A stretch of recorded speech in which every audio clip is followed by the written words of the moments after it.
In 1921, Carl Jung wrote that the dissolution of the persona is absolutely necessary for individuation. The persona, it's that mask you wear for the world.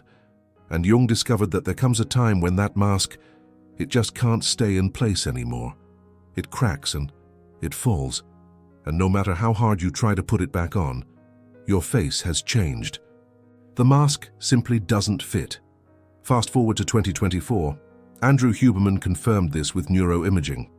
The prefrontal cortex, that area of your brain responsible for adjusting your behavior to social context, undergoes structural changes during certain psychological processes. And when those changes happen, pretending, well, it stops being an option. Not because you choose to stop pretending, but because your brain, it's lost the ability to do it convincingly. If you're watching this, you've probably already felt it.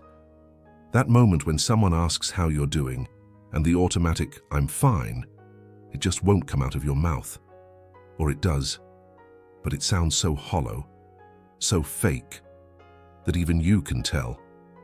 Your body freezes. Your voice changes. Something deep inside you refuses to continue with the performance. This isn't weakness. This isn't ordinary burnout. This is something far deeper, something that conventional psychology often overlooks, because it doesn't quite know how to explain it. Over the next few minutes, I'm going to show you exactly what's changed in your brain, why you can no longer keep the mask on, and what this means that for the rest of your life you used to be so good at it, smiling when you didn't want to smile, saying everything was okay when nothing was okay, engaging in conversations that bored you to tears, attending events that drained your energy, maintaining relationships that didn't nourish you, and making it all look natural, effortless, automatic. Now, it feels impossible. Jung called this mask the persona. The word comes from Latin and originally referred to the masks that actors wore in ancient theatre. For Jung, we all wear a persona.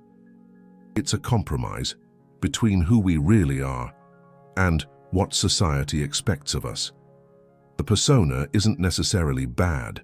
It allows us to function socially. It protects our vulnerability. It facilitates interactions. The problem starts when we become overly identified with the persona, when we forget it's a mask and start to believe that we are the mask. And the bigger problem happens when the psyche decides that it's time to remove that mask, whether you want to or not. Jung observed this repeatedly in his patients. He noticed that there's a moment in the lives of certain people when the persona starts to dissolve. And that moment often coincides with what he called the midlife transition, or more broadly, with the beginning of the process of individuation. But here's what Jung never fully explained. Why can some people maintain the mask their entire lives, while others reach a point where they simply can't anymore? The answer? It came from neuroscience. Huberman explained in a conversation with Peter Attia that the prefrontal cortex functions as a context-dependent rule adjuster. It's the area of the brain that decides how you should behave in each situation. At the work meeting, one version of you. At dinner with the family, another version with close friends.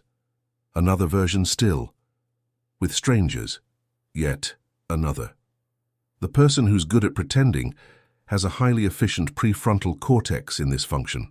It switches masks easily, adapts behavior instantly, processes social expectations, and adjusts the performance in real time.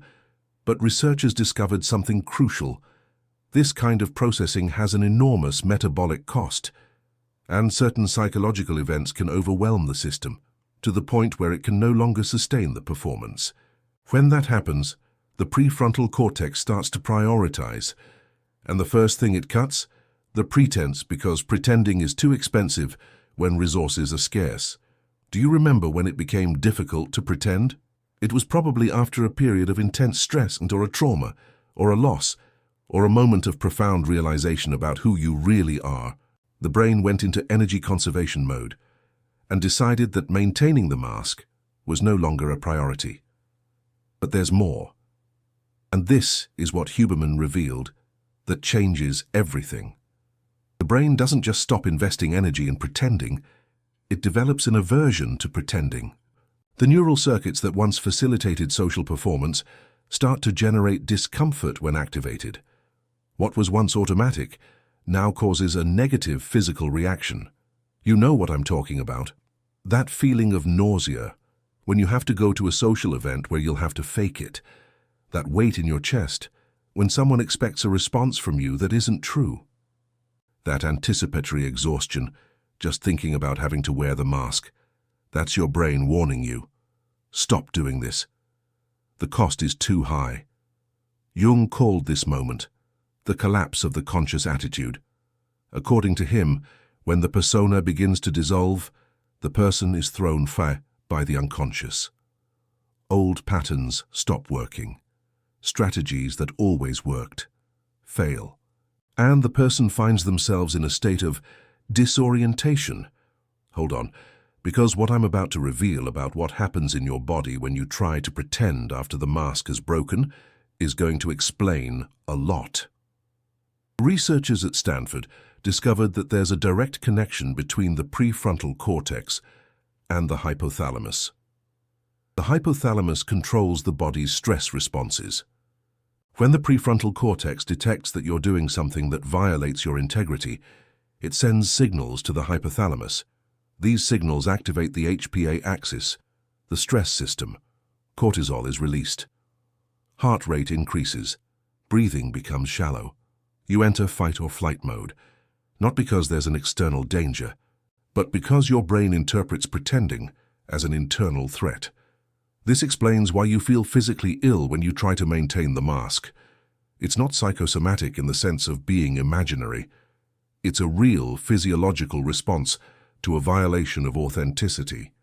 Jung predicted this when he wrote that the dissociation of the persona leads to physical symptoms. He observed patients developing headaches, digestive problems, chronic fatigue, all related to trying to maintain a mask that no longer fit. The body's message is clear: stop pretending, or I'm going to force you to stop. Now, you might be thinking that this is a problem, that not being able to pretend is going to ruin your social life, that it's going to harm your career, that it's going to drive people away. And here is where Jung would violently disagree. For Jung, the dissolution of the persona is not the end. It's the beginning. It's the initiation of the process of individuation, the path to becoming who you really are. He wrote that the goal of individuation is to undress the self from the false garbs of the persona. In other words, you're not losing something precious. You're gaining something far more precious. You are gaining yourself. Huberman has validated this from a neuroscientific perspective, explaining that authenticity is correlated with long-term well-being. People who can be genuine have less chronic activation of the stress system. They have better immune function. They have more satisfying relationships. They have a greater sense of purpose. The price of pretending was much higher than you realized. You were paying in health, in energy, in years of life. And your brain somehow calculated that price and decided it was no longer worth it. Do you remember how exhausting it was to maintain the mask? That exhaustion that never made sense because you weren't doing anything physically demanding. That was your brain spending enormous resources to sustain a constant lie. And now without that drain, you'll discover how much energy you really have. But before I show you how to navigate this transition, I need to alert you to something that Jung considered dangerous. Persona dissolution can happen in 3 ways, and only one of them leads to growth. The first way is regressive restoration. The person tries desperately to rebuild the old mask. They force the pretense even when it hurts. They punish themselves for no longer being able to be who they were. This path leads to burnout, and, in extreme cases, to total collapse. The second way is collapse. The person simply falls apart. Without the mask and without an alternative, they fall into depression, into isolation, into despair. The dissolution happened, but no integration followed.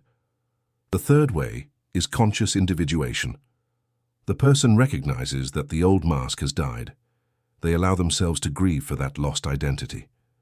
And then, consciously, they build a new way of existing in the world, a way that is not a mask, but a genuine expression of who they really are.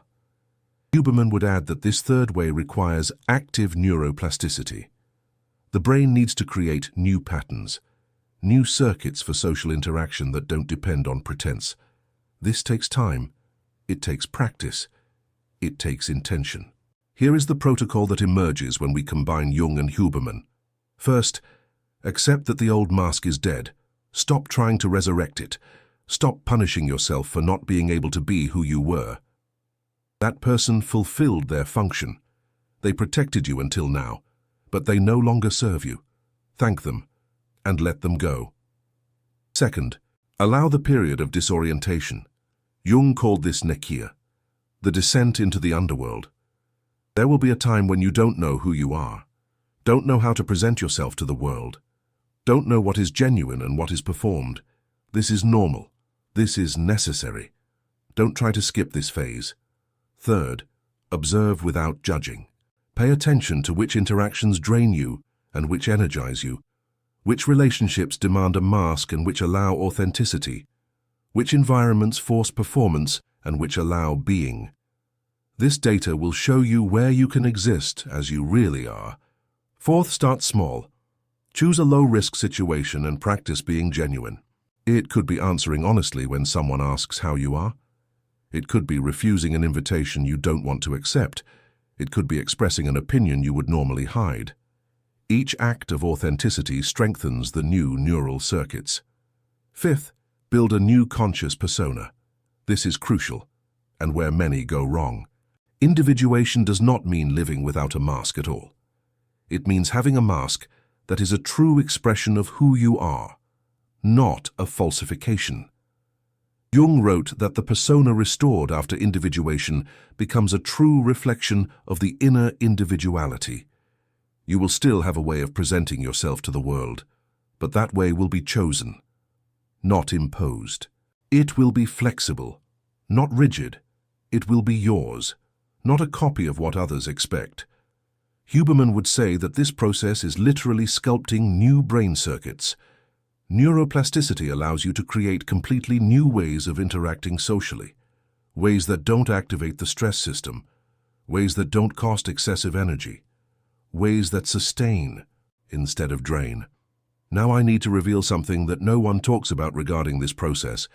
Not everyone will accept your authentic version.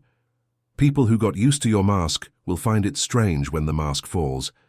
Some will feel betrayed. Some will accuse you of having changed, as if changing were a crime. Some will try to force you back to the old version because that version was more convenient for them. Jung warned about this. He wrote that the process of individuation is solitary because it inevitably separates us from those who still live identified with their personas. You will become incomprehensible to those who are still asleep. This is not arrogance. It's simply a consequence of different paths. You've awakened to something that others haven't yet seen, and you can't go back to sleep after you wake up. But here's the good news. The right people will appear. When you stop pretending, you start attracting people who have also stopped pretending. People who value authenticity because they have also gone through this transformation. People with whom you can simply be, without performance, without effort, without a mask. These relationships will be completely different from anything you've ever experienced, because for the first time, you will be truly present, and so will they. Huberman explained that there's a phenomenon called neural synchronization. When two people are being genuine with each other, their brains literally synchronize. Brain waves align. Neurotransmitters are released in a coordinated pattern. The connection becomes physical, measurable. This doesn't happen when you're pretending. The mask prevents synchronization. You may be physically present, but neurologically absent, and the other person, even without consciously knowing it, feels it. And that's why relationships where you were pretending felt empty, because they were. The real connection only happens when there's no mask in the way. Do you remember that relationship where you felt truly seen? It was probably a moment when you let the mask fall, even if by accident, and the other person didn't back away. They came closer, because they finally had someone real to connect with. This will become your new normal. But first, you need to cross the desert. The desert is the period between the old mask and the new way of being. Jung called it the transition phase. Huberman would call it the period of active neuroplasticity. It's uncomfortable, it's confusing, it's scary, but it's temporary. And on the other side is a version of you who doesn't need to pretend, who doesn't get exhausted in social interactions, who thrives in authenticity. That attracts the right people and repels the wrong ones. That has energy because it's not spending it all on performance. That has clarity because it's not confusing the mask with the face. That version is waiting. And each day you accept that you can't fake it anymore. You're one step closer to it. If you felt something stir within you with these words, if you recognized your own experience in what I've described, if you finally understood why pretending became impossible, I have a request. YouTube has that little golden heart down there, the super thanks button. When you click it, you're not just supporting this channel. You're saying, keep explaining what no one else explains. Keep connecting Jung with Huberman. And keep validating experiences that conventional psychology ignores.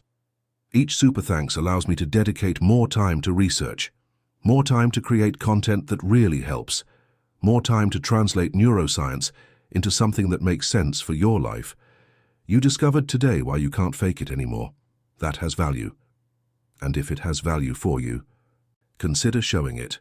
Now, before I wrap up, I need to give you one more tool. There will be moments when you'll be tempted to go back to the mask. Situations of extreme pressure where pretending seems like the only option.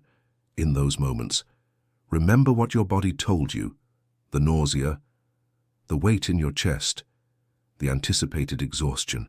These signals aren't there for no reason. They're your nervous system telling you that the path of the mask now has serious consequences. You can ignore these signals. You can force the pretense, but the price will be higher than it was before. Because your brain has already made the transition. Going back requires more energy, not less.